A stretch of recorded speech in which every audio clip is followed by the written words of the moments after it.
Is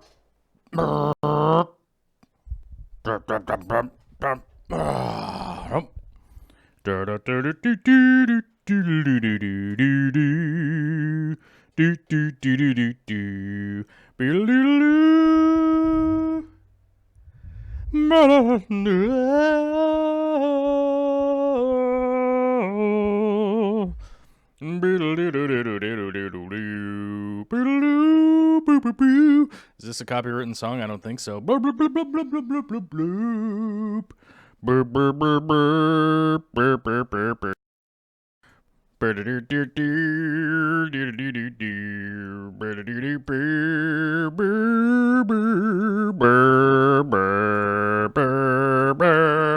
Had to fix the audio. Hopefully I'm in both ears now. Hopefully we're in both ears now. Yeah, what's up, internet? What's going on? Oh, that's going to bother me. There we go. What's up, everybody? What's going on? Why am I all zoomed in? Let's zoom out a little bit. Come on now. There we go. That's a little more comfortable for regular people to be tuning in on a Monday. What's up, Mondays? Everybody out there in the chat. How y'all doing? Finally. Sorry about the late start today. As I mentioned in the early chat here, I had to bust into the live chat and be like, oh, no, it's rendering the video. As I recorded, we're way too many. I think like a couple hours of footage today, doing some big time work on the 150. The dismantling and redoing of the 150 is, well, I'm not dismantling it, but I guess I'm rescaping. Hey guys, we're gonna rescape the 150.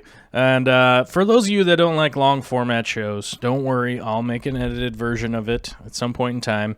So it'll be all like, hey, we're gonna do it, and then now it's redone. Oh, check it out. 30-second video. Yeah, okay. Yeah, I ain't got no time. I'm too busy.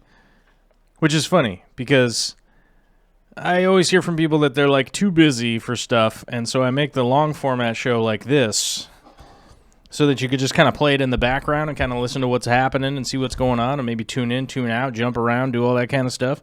And, and then I hear that they're too busy to watch this or watch that. And we're like, okay, how was Game of Thrones? And they're like, pretty good. I liked all the episodes. I'm going to give you a deep dive breakdown on all of the Game of Thrones episodes. And you're like, okay, yeah, you got time for that.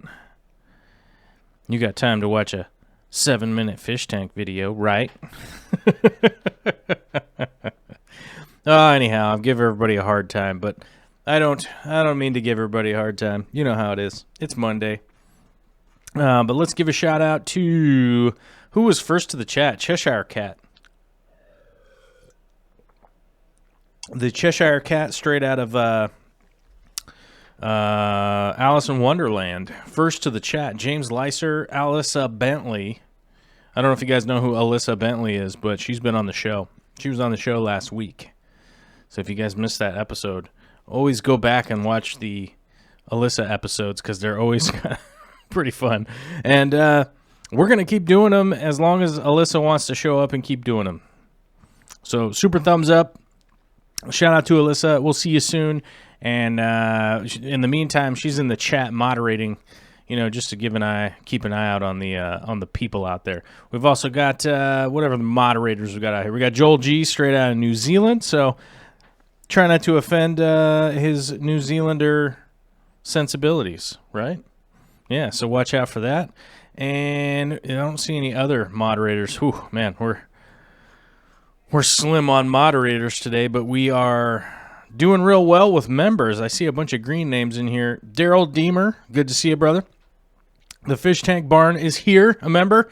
Jessica Thiegartner twice. Big D Smoke saying what's up. He's a member also. Chirish is a member. Daryl S is also a member. Robert the Butcher, he's coming all the way out of Florida. He's coming all the way from Florida, you guys. Come on now. How far is that from here? I don't know. I should probably look it up. It's Nature Man, Ricardo Santiago, is also here as a member. And James Lyser, what's up, my man? So that's all of our members I see in the chat. I don't know how many people are here, but you know how it goes.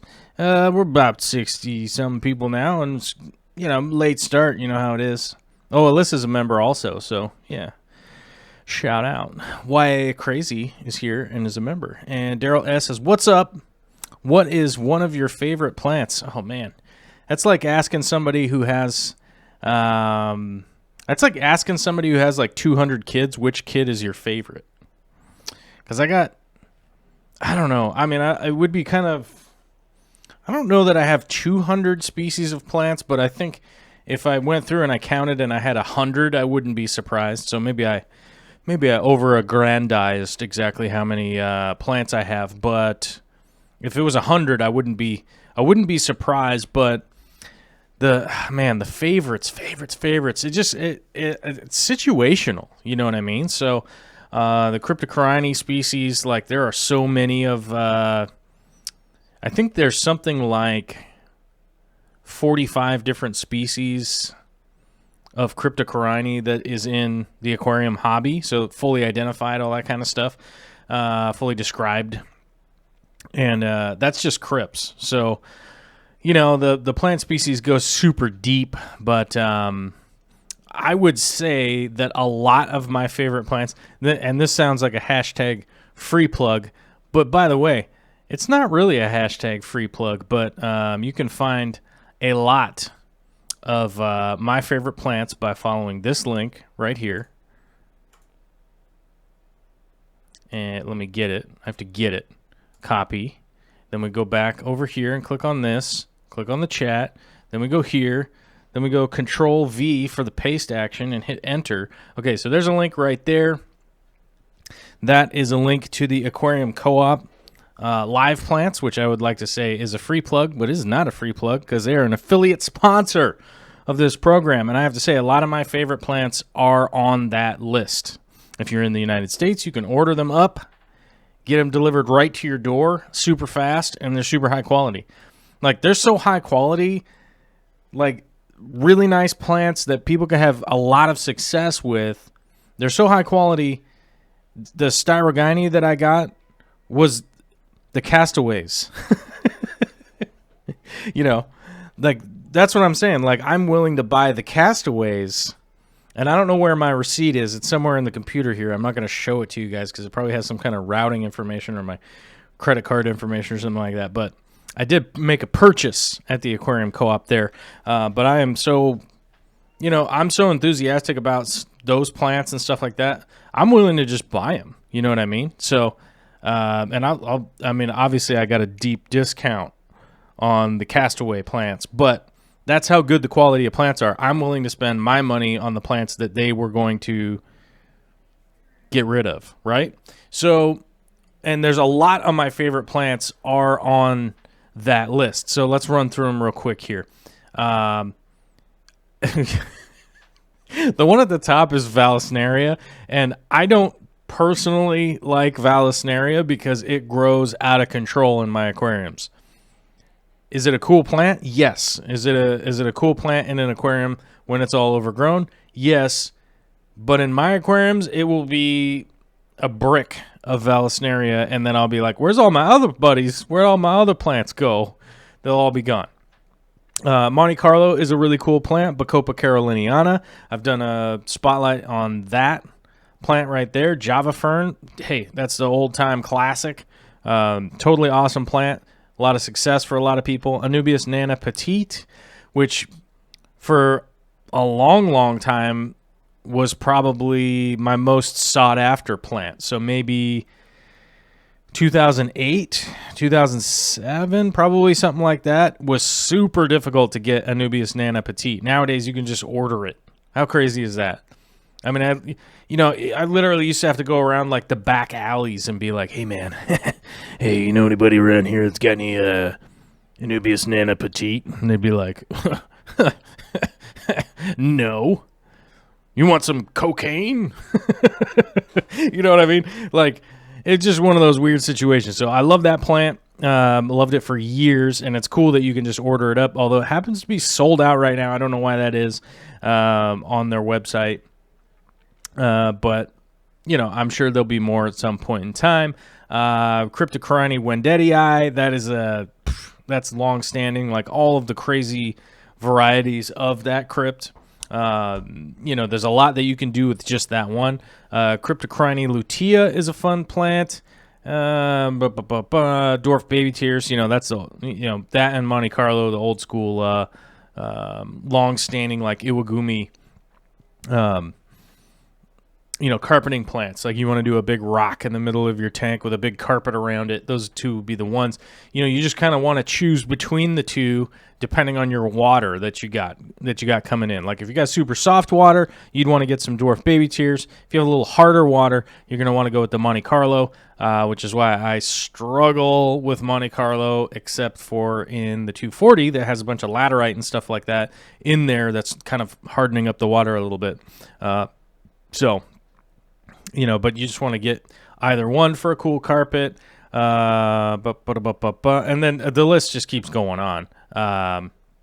But yeah, that's if I wanted to give a favorite plant or a recommendation where to get plants, like that's where I'd go. So yeah, I literally will go there myself in person, right? So some people would ask like, where do I recommend to go? I'd be like, I recommend to go there. Especially if you're on the internet. But the other place I'd recommend people to go is definitely anybody that's locally growing plants and stuff like that. So if you could pop onto Facebook or maybe your local fish club, or I don't know, shoot a flare out your window and maybe somebody will show up. I don't know. I mean, I don't condone that kind of behavior, but maybe that's how you do it in your neck of the woods. You're like, I send out a signal flare and somebody shows up. I don't know. This world's a big, big, crazy place, so you never really know what could be going on. PD Aquatics says, I just ordered 5 micro swords and 1 Bacopa Caroliniana for a frameless 10-gallon. Any stocking ideas? I'm terrible at that game. I don't know. Celestial Pearl Daniels, because they're awesome. Yeah, if you can get them. I don't know. It depends on what you can get locally. I mean, that's really the thing. I'm not a huge fan of ordering fish in as just an individual customer guy, If I had to, I would go to the Wet Spot online, which is it's the online source for a store called the Wet Spot in Portland, Oregon, and those guys could really set you up. I'd probably go look and see might be on sale or something like that. But it definitely is. It's costly. You got a lot of, conversion and stuff that you got to deal with. You know what I mean? You got to like acclimate them to your water and all that kind of stuff. So I'm not a huge fan. YA Crazy had a tank explode on me. Whoa, that is wild. That's crazy. I hope you're okay. I mean, you're typing into your computer, or your cell phone or whatever. Jim Smith says there aren't enough mods here. I feel unsafe. Well, there's another mod there. Aquarium Co-op has a wrench, so hopefully that rounds it out for you. There's at least a few mods at the keys. So hopefully, Jim, you feel safe, my brother. But don't worry. It's just the internet. The worst thing that could happen is people be saying some stuff that's weird. I don't know. Oh, there's Jim. Says, I found some Pogostemon erectus at a club auction, and when I saw it, I was like, that's the plant I've been staring at in Joel's tank. Yeah, one of the big things is you'll see that Pogostemon erectus doesn't get shipped out very often. There's not a lot of places that will ship that one out. It has a strong tendency to melt, but the people that won the little giveaway here, they'll be getting some, and I think I'm going to be sending that box out next Monday. So I had a little bit of a delay. I was trying to fit everything into a box, and I realized like the shipping boxes that I had were too small, so I'm going to go get some bigger boxes and ship those out. So everything's just kind of, all the live plants and stuff are just holding in my sump, so they'll be fine until then. And then the rest of the stuff's all dry goods. So, but I'm going to ship those. I'm going to ship that Pogostemon erectus to see if I can get some to Shelby and Preston, who were the winners, by the way. and see if it makes it. I'm wondering. I'm wondering if it'll make it or not. I don't know. You know, from all the plant guys out there, I know they're like, man, it ships terribly, and I'm like, all right, well, we'll see. You know, since those guys didn't pay, you know, they won. If there's an extra bag of something in there, I don't think that's a big deal. You know, you're like, oh, the free plant didn't make it. I'm like, okay, well, we'll see. PD Aquatics is wondering if I sell my art. Yeah, I do, but I only do commission work these days, and to be brutally honest with you guys, like, I'm so busy that, like, the price that I put out there puts people off, and I don't blame them. You know, it's just the deal. You know, if I didn't have a lot going on, I could probably sell art cheaper, but you know, the thing is, like, all of the work and stuff that I got going on right now, it puts the price up in the stratosphere, because it has to beat out all of the other things. It has to become the priority. And, you know, realistically, you know, I don't make a ton of money by doing YouTube. I don't make a ton of money by doing my other work or even my contractor work or any of that kind of stuff. But when it all adds up and it's all the stuff that I got to do, it's like, ooh, you know, even if you just take it into terms of like, you know, $25 an hour or something like that. And, you know, how many hours it's going to take. And then the fact that there's other work that I should be doing, right? You know, you gotta take all that into account, and it's just so expensive, which is why I normally just post stuff up onto Instagram and stuff like that so people can check it out, and it's free. You know what I mean? I used to put stuff onto my website, but honestly, my website is just sitting there, and I'm not really doing that much with it at this point, as I have so much stuff going on, including this baby right here. I can hear her in the background making little noises, but luckily her mom's home today, so even if she does start freaking out, at the best candidate to soothe her is here. I'd put myself like maybe 10th on the list of that. You know, her brain is developing, and she does know that I'm her dad, and she's kind of happy, but she probably doesn't understand what dad means at this point. You know what I mean? Like, her brain, she's just still that young that's like, oh, I kind of like this guy, but he doesn't really have food coming out of him, or you know what I mean? Like, I mean, I wake up, I change her, I do all that kind of stuff. Like, I do all the dad stuff.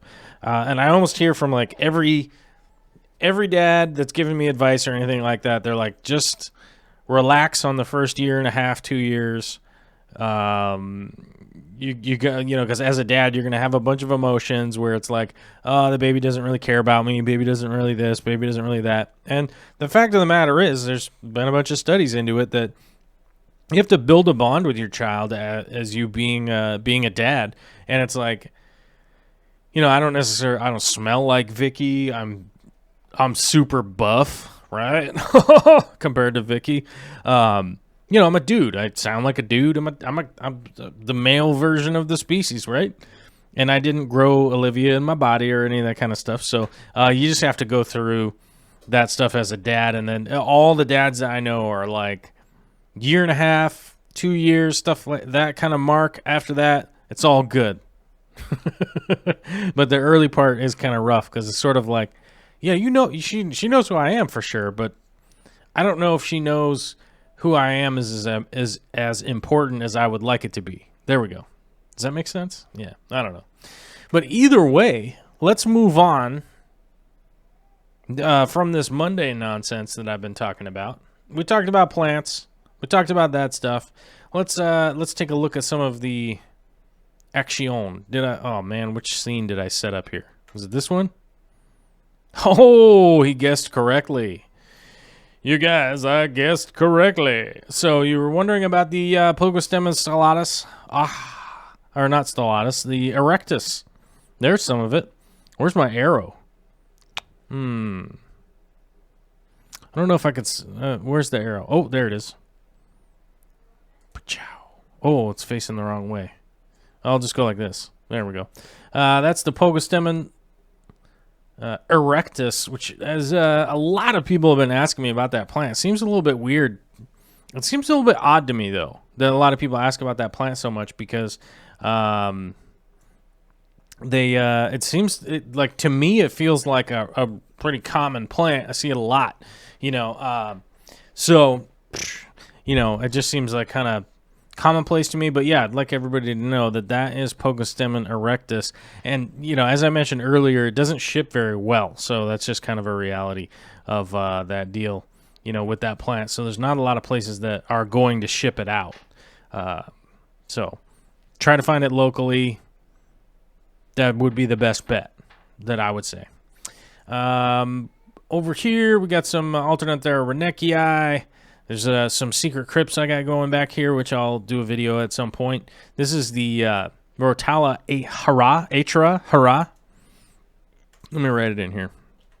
Rotala H apostrophe R A. There we go. Is that right? Yeah, there we go. I put it all in caps.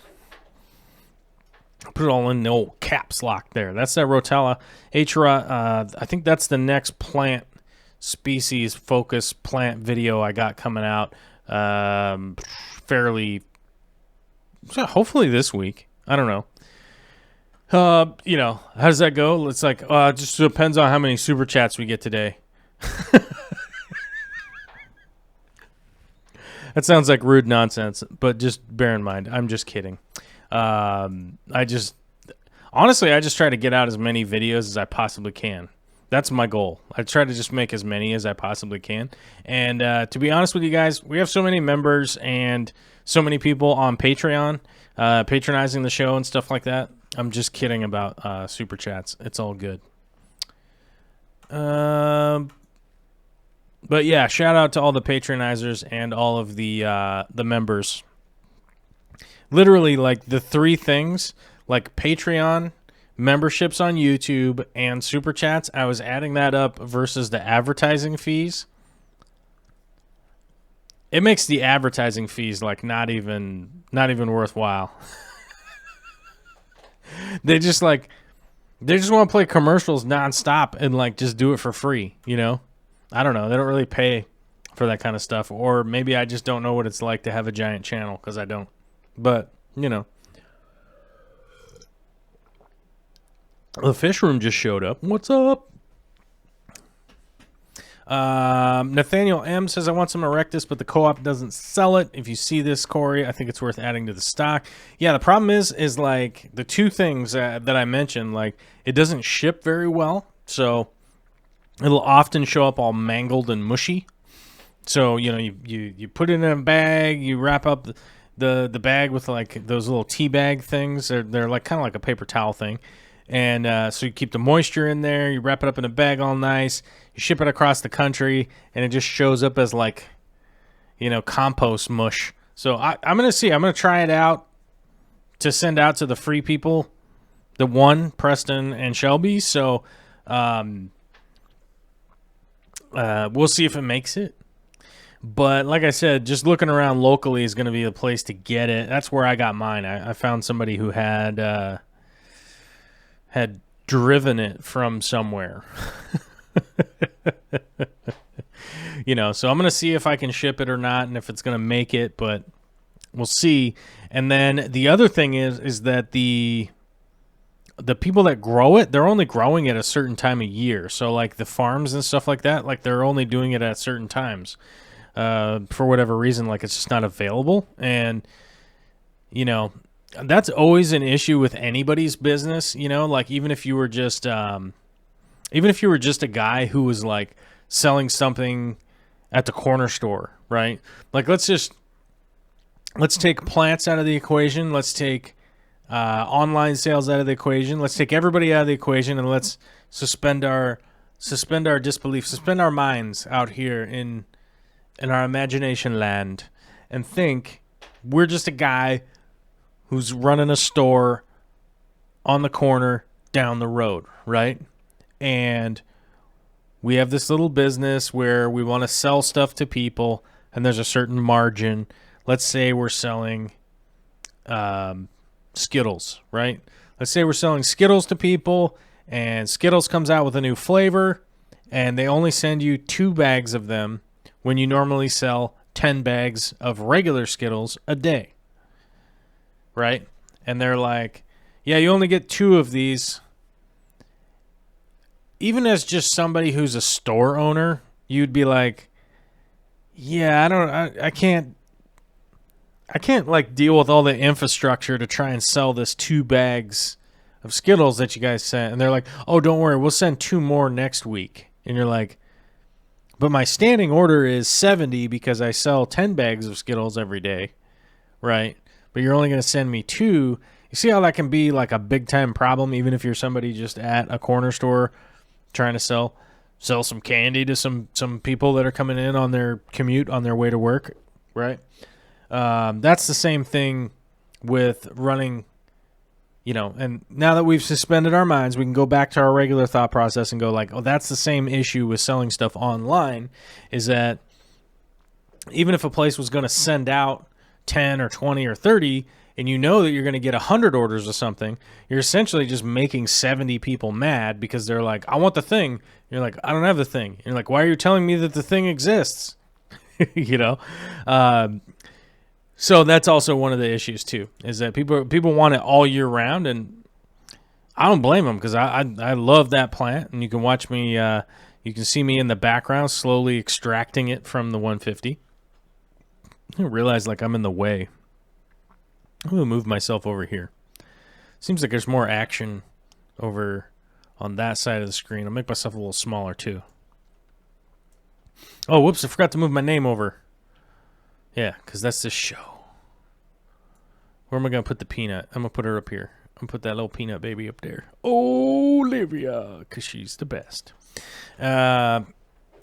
But yeah, so that's also one of the issues, is that a lot of the farms and stuff like that aren't necessarily sending them out on the reg. So, I think if somebody was able to grow it a lot and send it out, then I'm sure that's the deal. But there's no way that, and a lot of people have asked me like, why don't I start growing plants to resell or something like that? Like the margins are terrible.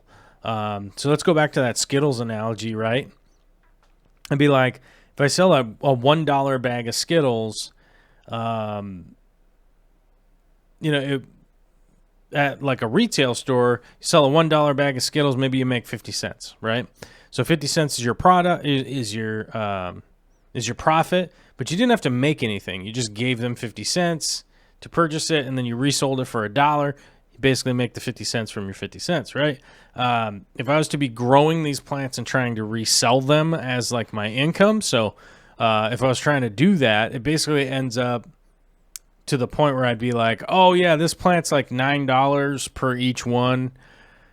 And then like, let's say I was selling them to Corey, he'd have to like buy them at that price and then mark them up and try and resell them, which is crazy. It's not a good way to run business, and people would be like, oh, these guys are selling $30 pogostemon, like you'd be like, yeah, it's not going to work. I live in one of the most expensive parts of the world,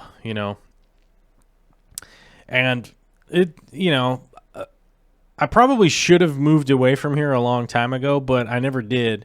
So I guess it's partially my fault, but it's not really any fault of my own because this is where I was born and raised, the Seattle area and stuff like that when I was born and raised was predominantly blue collar and like farm country and stuff like that. And over time, it's become the,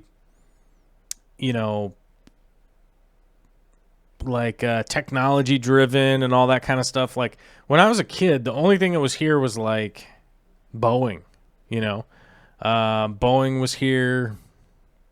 There's a lot of Navy shipyards, all that kind of stuff, It is, there's a whole, this area was super blue collar and stuff like that growing up. And over the years, it's just gotten more and more and more expensive here, which is okay. It is what it is. At least the valuation of our house is going up. So that's a good thing, right? But it just would not be profitable for me to try and just grow plants here. It would just be way too much. It would just cost way too much money, and we wouldn't be able to resell them or anything like that. And the problem is, like, let's say I was trying to sell like $10 bags of Pogostemon online. It would probably cost me like $8 to grow them and then $7 to ship them. So that's not a great business strategy either, you know. So what ends up happening there is that you just end up, you know, working yourself into being broke, you know, and being broken. Because not only do you expend all that energy, but you expend all of that effort and all that kind of stuff. So, you know, you just end up like wearing yourself down in life, which, you know, people have wondered. They're like, well, why don't you just grow plants? And I'm like, well, because my plan is to do the makerspace, which, as a reminder to people out there, I want to remind people that the makerspace is still in the forefront of my mind, which is building out a workshop space that has aquariums in it that would be open to the public at certain points in time, to have classes and stuff like that where people could come in and learn in person. We could also film it, all that kind of stuff. If we had other, for instance, other YouTubers or other, you know, aquarium specific type people come to town, could possibly get them in front of a camera and stuff like that. So instead of having them just doing a speaking event to like 20 or 50 people at a local fish club, have them come by and do a speaking event to the internet. There's not a lot of people that are broadcasting any of that kind of stuff, because I think essentially what it boils down to is the business of conventions these days. I think is what it realistically boils down to. And the reason that I want to do the makerspace is, you know, open up more stuff to the public. And I don't want to continue expanding the infrastructure of my fish room and it still be closed off to the public. You know, I film a lot of stuff. Yeah, I understand I do a lot of live streams. I do some edited stuff and things like that. But a good example would be, you know, the edited stuff that I do is probably 5 hours of work or something like that, right?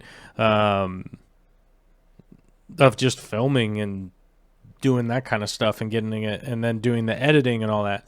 So, you know, right now, you guys only get just a couple of minutes once it's an edited video, or even just the hour and a half of a live stream like this. But, you know, a good example would be like if somebody like Tom Barr came to town and he did a speaking event, you know, and let's say he did a speaking event at the local fish club here. Let's just say the GSAS had him there again. He came in, did an hour and a half presentation about something, I don't know. And the problem is that even if there's 200 people there, you'd be like, wow, that's a really successful fish club and a fish club meeting. But there's a presentation that never really makes it to the internet, where you could potentially show it to millions and millions and millions of people, right? And people could learn. It could help spread the hobby and that kind of stuff. So that's really my goal with the makerspace. And, you know, I'm still looking around for a reasonable space that we could do it at, working extra shifts and stuff to try and save up more money, because it's summertime. There's lots of jobs. So there's lots of construction jobs for getting buff, you know. So, you know, and that's the thing is like, I know there's a lot of people that build like local communities and stuff like that. My goal is to build more and more of the online community where, you know, people in Wichita can't really come out to a meeting out in Western Washington where I live, right? They can't necessarily just pop out from Wichita, you know, and be like, oh, I wanted to go to that hour and a half long thing. But, you know, if we could make more stuff that is, you know, online and people will be able to go back and check it out and stuff like that. You don't necessarily have to be at the thing, you know. You know, you don't necessarily have to be at the thing anymore so that you'd be able to see it online. Sorry, I was reading Big D Smoke's post. Says, he's 43 and was born and raised in Tacoma. I've been to a lot of other cities, etc., but I've not lived anywhere else, so I guess COL is something I'm used to because it doesn't seem so bad to me in Tacoma. Let me see. Oh, the cost of living. Okay. Yeah, I mean, the thing about the cost of living and stuff like that is that it slowly goes up and incrementally goes up. But, you know, the reality is, like, if you just look at the average house price in Western Washington, it's gone way up. You know, and I keep a pretty close eye on the housing market and stuff like that. But, you know, I recently saw a house that was like a 3-bedroom, 1.5 bathroom, just like a crummy house from the early 70s. There's nothing special about it or anything like that. It really is like, and it was on Queen Anne, which is, you know, admittedly it's close to the city. It's up in Seattle, right? And it was $1 million, which is insane. You know, like if you saw that house in, let me think of a regular city that most people would recognize. Like, let's say outside of Cleveland, right? That house would probably be $80,000. Down in Seattle, it's $1 million, which is crazy. So a lot of the stuff around here is starting to go way up, you know. The median house price in Tacoma now is all the way up to $300,000. So that's if you want to buy the average house. You could buy the crummy house for less than that. You could buy a fancy house for more than that. But the median price is right around, I think it's at like $286,000 now in Tacoma, which, by the way, is a city that is 38 miles away from Seattle. Hold on. Let me see. Median house price, Tacoma. Tacoma. There it is.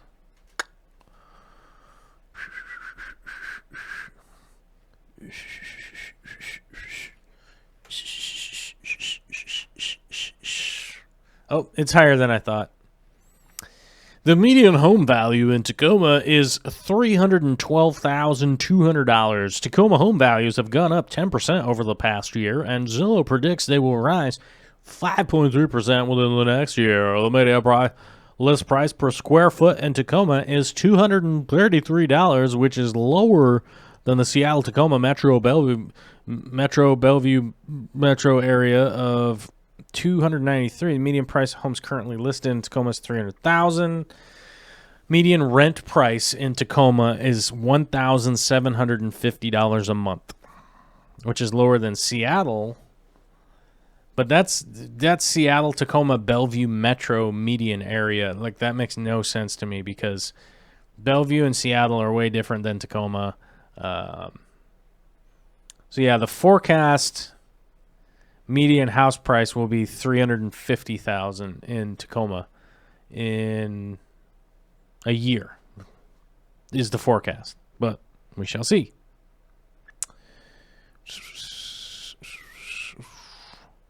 Let's see. August of... Let's see. Where's that? We need more... Oh, we can't go back further. But after the housing bubble burst, median home price was $205,000. So it's over $100,000 more than the big housing market debacle before. So, you know, it is what it is. But anyhow, the whole reason I was talking about that was because of the makerspace and just trying to find a space that is really solid and not, you know, and let's be honest, that isn't like a parking lot full of tent city with the roof falling in and, you know, people doing drugs outside and stuff like that and gunfire and things. It's just going to be pretty high for the makerspace. So still looking around to find something pretty reasonable and getting to the point where there's some candidates, but we'll see how it goes. Aquarium Co-op says, I really noticed the difference when I travel. It's food and gas. Even fast food is different price. A foot-long sub for a lot of the country is $4 to $5.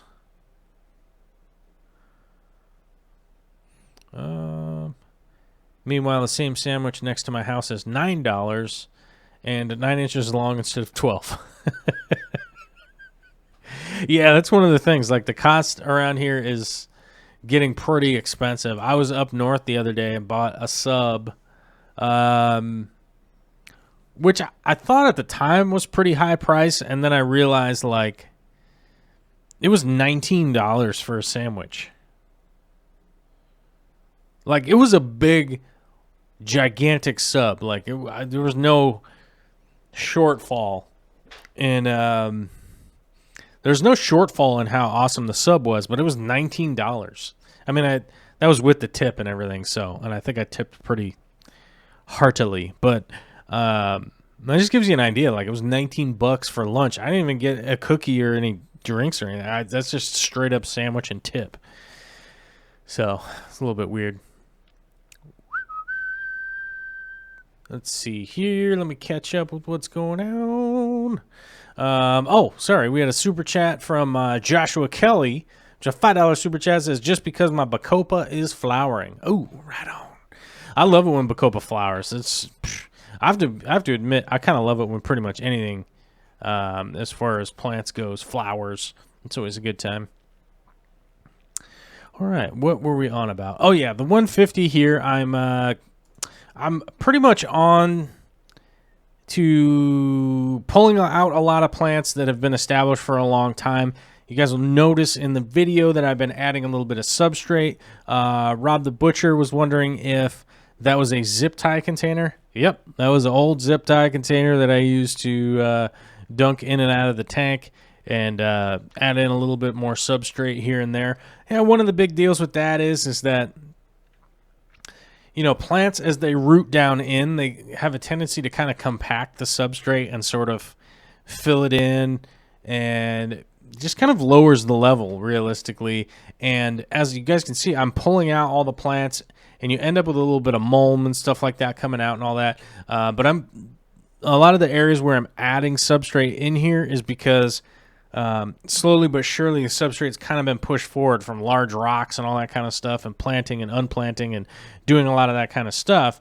And it's been quite a bit, and so I'm actually adding in some more substrate to sort of fill in those gaps and things like that. And that's not uncommon, but even this 150 here, I mean, all I did was add an extra bag of stratum over this whole process of the last kind of week and a half is when I've been doing it. Obviously, I haven't been working on it every single day, but over the last week and a half, I've been kind of strategically going through and redoing areas, replacing plants, pulling stuff out, trimming things back pretty aggressively. I also want to get this tank to a point where I can kind of just let it grow for a little while without having to constantly be cutting stuff back, because I'd really let everything grow to kind of the brink of, like, this thing is full of plants, it's full of plants, and everything in there would grow just a little bit, and it would start to encroach on even the tank itself just being a tank. So I'd have to get in there and trim, and get in there and trim, and get in there and trim. And every time you trim, you kind of like end up leaving an extra centimeter, right? You know, it's like the plant grows up 2 inches, you trim it back, but you end up leaving a little bit of extra, you know. And over time, eventually, like, the layers of everything starts getting way accelerated. Certain things start to get kind of root bound and stuff like that. And so it's really time to go ahead and, trim all the tops off of everything, pull it all out, pull all the roots out and stuff like that, kind of clean it up, fill in any gaps, move rocks around, do all that kind of stuff, and then replant all the tops. Let them grow back in and establish. And then a lot of those plant bases with the roots and everything like that, I'll just float those in a sump and let them sprout, see if they sprout from that form. If they continue to sprout from that form, I'll trim that stuff off and turn those into new plants and things like that. But it's really not super complicated. I just don't think that there's a lot of people that really talk about the more mature tanks and stuff like that. I think 99% of the videos that I see on YouTube and stuff like that is, there's a new tank. I got a new tank. Here's the new tank. I got a brand new tank. I got a brand new tank. I got a brand new tank. And I'm going to be honest with you guys. I'm that way too. I like to see new stuff. But I also do feel like there is a bit of, there's definitely lacking in coverage of mature tanks, how to kind of reestablish them, how to maintain mature tanks and stuff like that. So trying to add a little bit of that to the show here so people can get a chance to ask questions, see what's going on in the background and stuff like that, and see how it goes. Fishroom says that's an expensive sandwich even to the New Zealand standards. Yeah, it's a pretty expensive sandwich, but there's some handmade pot roast, beef and cheese and the handmade bread. This is a really good sandwich. So I was into it. I wasn't mad. I ate the whole thing, and I wasn't mad at the bill until I was later on doing, checking the financials and seeing what was happening. That I was kind of like, oh man. Joel Gillett says his gas is like 60% tax. I believe ours is the same way. Not that different here. Chat's kind of slowing down. Big D Smoke and Ken said we were just around the corner from Corvus. That's right. You guys are just right around the corner. Puyallup and Tacoma. I live in Tacoma, so yeah. Shout out to all the southern Western Washington people. What's up? Oh, this plant that's coming in right now is actually what's commonly referred to as the pink flamingo crypt, which is actually just a Wendetii variant. I had to move it out of the front here, and I'm trying it out in front of the Ammonia. No. Oh, no. I've forgotten the name of that plant. Oh, no. I'll never live this moment down. Let me think here for a second. Man, I am having a brain fart, you guys. What is the name of that plant? I can't remember it. Oh. If I open it... Oh. Did we just crash? Did I just crash the live stream? No.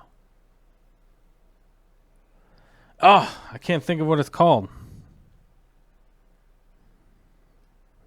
I wonder if anybody here even knows what it's called.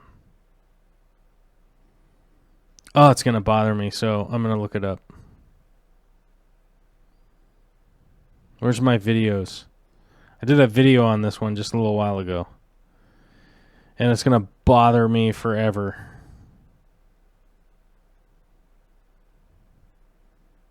Loading, loading, loading, loading, loading, loading, loading. Oh, Limnophilia aromatica. Ugh, I don't know why I couldn't remember that. But it's the Limnophilia aromatica. And where does that start? Let's see. Right about here, right at the end. Yeah, there we go. All right, so this plant right here is the Limnophilia aromatica. This is a Cryptocorini retrospiralis tiger. That's that tiger. And then this is some alternate there, Renekii mini right here. But here's one of the pink flamingos right here. So anyhow, what I was trying to say was that just got me brain fart. The whole thing just went off the side. So sorry about that, guys. But I'm putting the pink flamingos down here in front of that Limnophilia as I feel like it's a little bit of a limiting factor in the light, which seems to be the biggest issue with those Cryptocorini, the pink flamingos, to actually be growing. What? Who is ringing the doorbell? I don't know who's out there. Let me open the security camera, guys. Somebody's ringing the doorbell, and the dog's barking. Oh, the guy that was supposed to be here to bid the door at noon just got here. Well, it's 4 o'clock. That seems right. Yeah, welcome to my life. The guy was supposed to be here to bid the door at noon. That door, we need a door replacement thing. The side sills and all that stuff. And, yeah, I'm pretty booked up, so Vicky's getting a bid to see how much it was. Anyhow, I don't know. I feel like the show just went off the rails.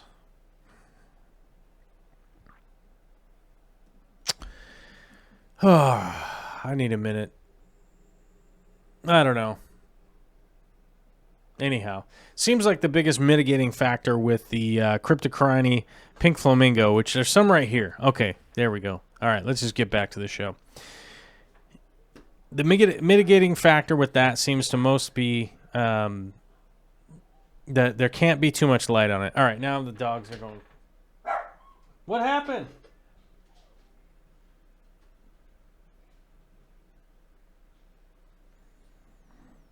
I don't know what's going on out there. All right.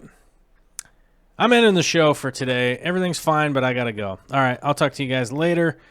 Have a fantastic week. I'll be back on Friday, and I'll talk to you all later.